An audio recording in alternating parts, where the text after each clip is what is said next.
Recognize the Majority Whip. Thank you, Mr. I come to the floor having just listened to the minority leader talk, and I read in Punch Bowl News this morning the minority leader making a statement to Punch Bowl. So he thinks the Democrats have momentum. His statement is, every day gets better for us. That's what he said in an interview from his office yesterday when he was interviewed by the News. He said, every day gets better for us. I said, who is us? Not better for the American people.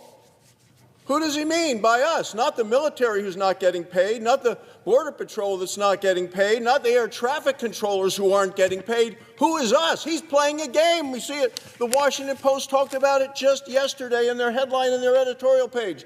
Democrat leaders play dangerous game. That's what we have here. And what does the minority leader say? Every day gets better for us. Who in the world is us? Is it this group that has organized the shutdown? They've talked about having an orchestrated group of the far left wing, the terrorist wing of the Democrat Party, organizing and orchestrating the shutdown, planning for weeks in the minority leader's office, closely coordinated, and it's hurting the American people. But the minority leader has said it's getting better for them. Look, how can they brag about the damage that they're doing to the American people? Whether it's women on infant and children programs needing food, whether it's small businesses applying for loans for the Small Business Administration, our troops, our Border Patrol. But boy, for what I see from the minority leader and where he's trying to lead this country, it's a perfect quote for the shutdown. Gets better for them every day. And I'll tell you, Mr. President, it's rubbish. And it is hurting our country. 13 times we have voted to open the government, keep it open for a continuing resolution in Joe Biden's term, and now they're not going to do it because Donald Trump's in the White House. That's what we have in this country today. A political game being played by the Democrats because they think that every day gets better for them. And this isn't right versus left. This is right versus wrong. That's what we're facing in this country today. There are 1.3 million soldiers, sailors, airmen, Marines, Coast Guards, Guardians on active duty to protect our nation, protect our freedoms. They're going to miss their paychecks. But Chuck Schumer says getting better for them, for the brave men and women in uniform. One date looms large. It's October 15th. Normally October 15th is payday. This year, under the Schumer shutdown, with it getting better for Schumer every day, it's going to be a day paychecks don't arrive for every one of them. 9 days ago, October 1st, service members of the ranks got their last paycheck. And it's going to be their last paycheck until the game, the dangerous game, the political game that Schumer and the others are playing ends and government reopens. We could do it today with a vote. We're going to have an opportunity to do it. And it's wrong. It's just wrong to do this as a game because it's getting better for them every day, or so they think. If you're new here, make sure to like this video, subscribe to the channel, and hit the notification bell so you don't miss our future updates.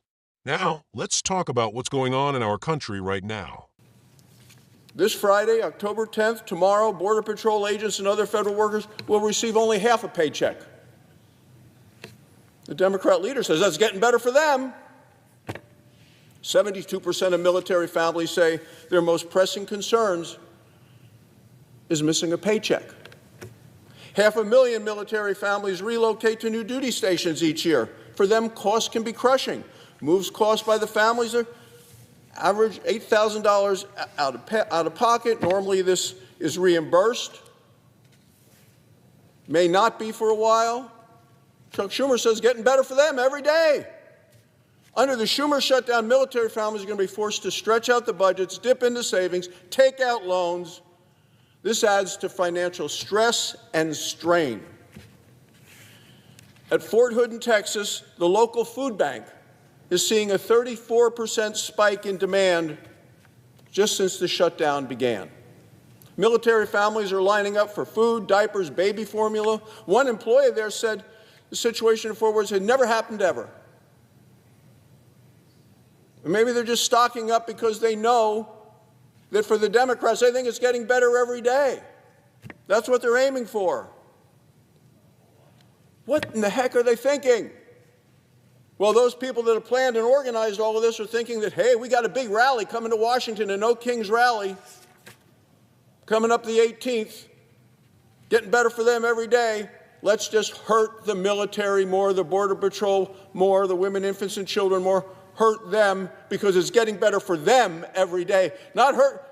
Who is the us? It's the left wing of the Democrat Party. It's not the American people. That's what we're focused on here. I want to focus about opening the government up for the American people. We have offered a clean, continuing resolution at current funding levels, at Biden funding levels, current levels, reopens the government, pays our service members. Mr. President, Republicans want to reopen the government. We have voted to not shut down the government. We want to make sure our troops don't miss the paycheck October 15th. Not the Democrats, because they think it's getting better for them.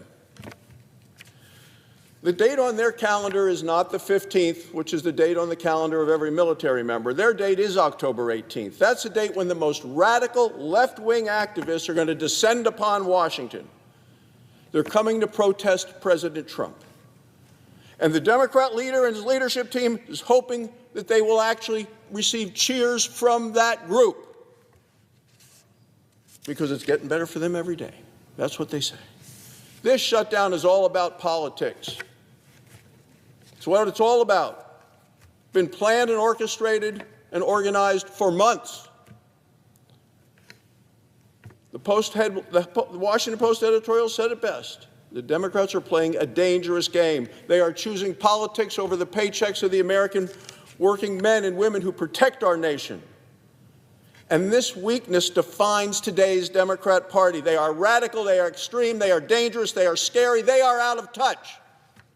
But they think it's getting better for those people every day. They're holding our military hostage. Why? Because they want to impress the left-wing activists. It's indefensible.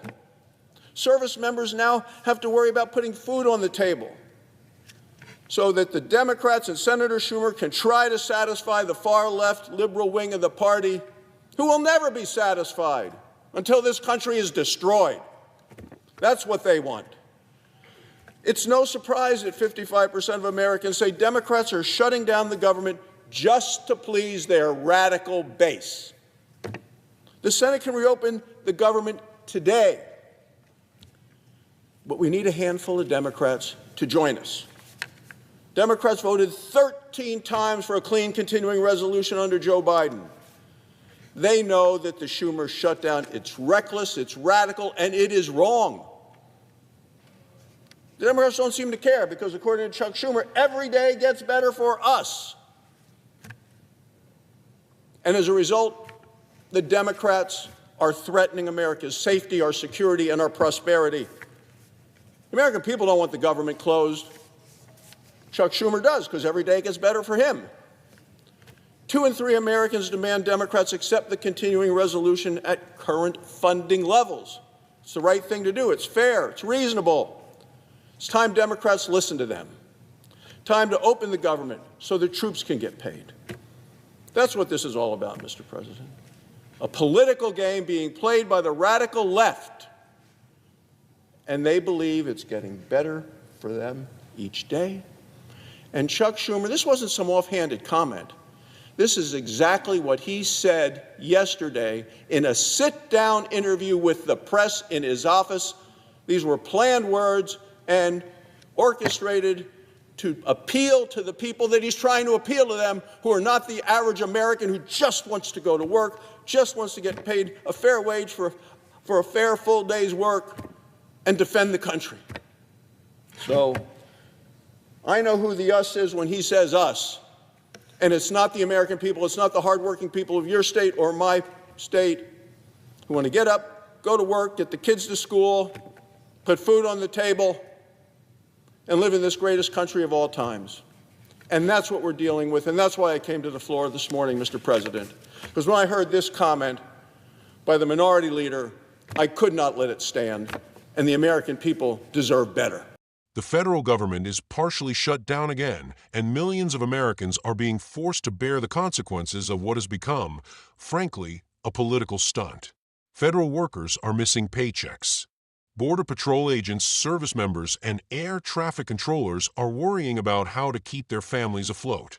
Small businesses waiting on loans from the Small Business Administration are stuck in limbo. And what are we hearing from the Democratic leadership? That things are somehow getting better for them every day. Better for them, but not for the American people. That's the problem. Somewhere along the way, some in the Democratic Party began to treat these moments of crisis not as opportunities to fix problems, but as political leverage. Instead of focusing on solutions that would reopen the government, they're focused on optics, on narratives, on how they can spin this to hurt the other side. Here's what's really frustrating. Republicans have already voted multiple times to keep the government open, even under the same funding levels we had when President Biden was in office. No tricks, no hidden agenda, just a clean resolution to pay the troops and keep the lights on. But Democrats have blocked it because, let's be honest, they believe a shutdown makes good politics when they can blame it on the other side. That's not leadership, that's manipulation. Think about what this means for the men and women who actually defend this nation. More than 1 million service members are at risk of missing their paychecks. Families stationed at places like Fort Hood in Texas are already lining up at food banks because their savings are being stretched thin. These are people who serve this country with honor, and now they're being used as pawns in a game of political theater. It's shameful. And what exactly are the Democrats waiting for? October 18th, the date of a massive far-left rally planned in Washington. The leadership knows that as long as the shutdown continues, they'll be able to walk into that event and say they stood up against President Trump and the Republicans. That's what this is about. Not compromise, not governing, not the welfare of our troops or our working families. It's about applause from the activist class that funds and fuels their campaigns. Now, here's where we need to be honest. The Democratic Party wasn't always like this. There was a time when both sides, regardless of ideology, agreed that America's stability came first. But over the years, too many Democrats have drifted toward a politics of resentment, where success is treated with suspicion, where strength is mistaken for cruelty, and where compromise is viewed as betrayal. That's how you end up with a party willing to shut down the government to make a point. We can debate policies. We can disagree on taxes, immigration, or defense spending. But there's no justification for holding up paychecks for the very people who keep this country safe just to make a headline. 2 out of 3 Americans want the government reopened at current funding levels. They want fairness. They want stability. They want leadership that acts, not postures. And here's the truth. America works best when its leaders remember that they serve the people, not their party. The right thing to do right now is simple. Reopen the government. Pay the troops. Fund our Border Patrol. Let small businesses breathe again. Then, after that, have the debates. Have the hearings. Pass the budgets. That's what governing looks like. But it's easier for some politicians to talk about division than to actually deliver unity. Easier to point fingers than to roll up their sleeves. That's why this shutdown, like so many before it, has nothing to do with fiscal responsibility or national security. It's about politics, plain and simple. And the American people deserve better. The Republican position here isn't complicated. It's rooted in responsibility, accountability, and respect for the men and women who make this nation function. No games, no showmanship, just a commitment to keep America strong. So, as this shutdown drags on, remember what's at stake. The livelihoods of service members, the safety of our borders, and the stability of our economy. These aren't bargaining chips, they're the backbone of the country. And the fact that some in Washington are willing to gamble with that for a few points in the polls should tell you everything you need to know about where their priorities truly lie. If you believe in accountability, in patriotism, and in putting America first, then stand with us. Share this message Talk to your friends and let your representatives know that you expect better. Because the longer Washington plays games, the more ordinary Americans suffer. And that's not something we should ever accept as normal. Thanks for watching. Don't forget to like, subscribe, and join the conversation in the comments. America deserves leadership that works for the people, not against them.